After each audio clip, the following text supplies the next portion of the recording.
Hey, it's Justin with another 90-second quick tip for you DJs out there, and this time we're talking about whether to go IEM or headphones. All right, as always, we put 90 seconds on the clock to make this quick, so let's start that clock right now. Now, like many of you, I have DJed for years and was using headphones for the majority of those years, but in the past few, I finally switched over to IEMs, and I don't think I'm ever going back to headphones. So, the reason I really prefer these, for one, just because of size. I mean, look at how much smaller and compact these are. This is a headphone case. This is what you would use to carry your headphones in. This is an IEM case, so, I mean, come on. Obviously, it's so much smaller. And if it's smaller to carry, that means it's going to be much smaller on your ears.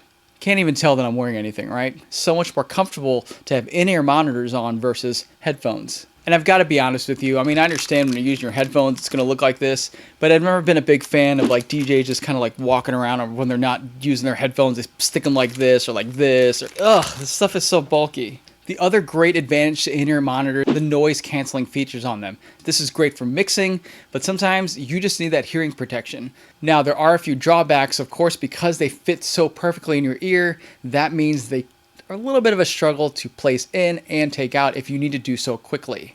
Now, one other disadvantage, in-ear monitors are probably going to cost exponentially more than headphones. Now, as the old adage goes, you get what you pay for, but when it comes to DJing, I'd rather spend my money on the low end when it comes to a custom in-ear monitor than on the upper end when it comes to super quality headphones.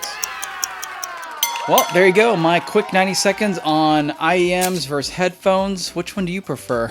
If you want more tips like this, be sure to subscribe, hit the bell so you get notified every time I post a new video. And until next time, I'll see you online.